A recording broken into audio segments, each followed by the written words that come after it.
Assalomu alaykum, hurmatli Katta Yo'l House YouTube kuzatuvchilari. Biz navbatdagi ko'mirli 10 kilovatli katta yo'limiz tayyor bo'ldi. Bu faqat ko'mirni o'zi, ko'mir o'tinga, gazga jicha balandroq gaz oladi. Men uchun unaqa gaz aholida bo'lmasa kerak. Hop, bu katta yo'limiz 50 dan 110 kvadratgacha bemalol ko'tarib bera oladi.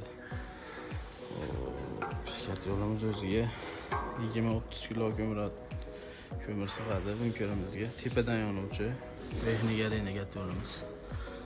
Bularga e'tibor berasizlar, uklonlar qilingan. Hop, bir zapravkamiz 12 soatdan 20 soat oralig'ida yonib beryapti. Uyda to'plamligiga qaraladi. Ko'mirni sifatiga qarab hammada har xil yonyapti. Eshiklarimiz to'liq suvli qilingan. Atrofiga azbi-zarg'anch qo'yilgan, ishlab tutamasligi uchun. Hop, eshiklarimiz suvlik. E'tibor berasizlar. Kranligimiz qo'yilgan katta yo'ldan chiqish qismiga. Bu hop, mana ishlanganlarimiz 1 yil 2 yilda yorilib ketishi mumkin. Shu holatda, avariya holatda, misol ishlangan bu yerdan yollagan taqdirda ko'kiranli beklatda katta yo'l bemalol ishlab bera oladi. Yana misol kechasi avariya holatda yonib ketsa, katta yo'l suv to'kilib qolmaydi. Ko'p yerlarda bu narsa yo'q. Hop, adasidan chiqayotganda o'lchaydigan datchigimiz. Bu yerda misolan 60 gradus suv qo'yiladi. Katta yo'l ichidagi suv qaynab 60 gradus bo'lganda ultkamizni o'chirib qo'yadi. 60 dan qachon pasayib ketadigan bo'lsa, keyin katta yo'l qo'shadi, ultga qo'shadi. Ko'mirlarimiz alanga olib yonaveradi. Bunimiz ultkamizni skorosti balandlatib, pastlatib, katta yo'lni boshida bor skolni yoqib 1 soat, yarim soat ishlagandan keyin podacha obratga qaytib kelganda buni past qilib qo'ysa, yana ham ko'mirda ekonomik uzoqqa yetkazib bera oladi. Pastkilarimiz ham to'liq suvli, tepanikiga o'xshab azbizlar bor. Bunga e'tibor berishingizni so'rardim. Pastdagi kulxonamiz ham katta qilinganda bitta eshik bo'lgan. Ko'p yerlarda bu yerdan to'siladida, pastda o'zida eshik bor. Kul olinadi deydimi, turban tepasida shilaylar qolib ketadi, olish muammo bo'ladi.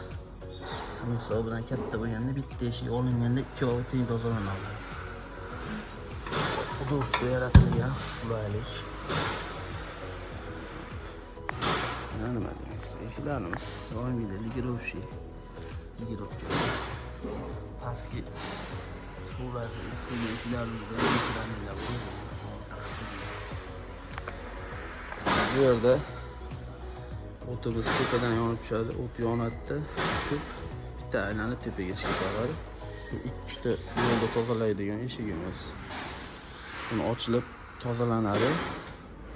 Tushgan qurimlar pastdagi eshigimizni ochib tozalanib olinadi. Bu nurlarimiz.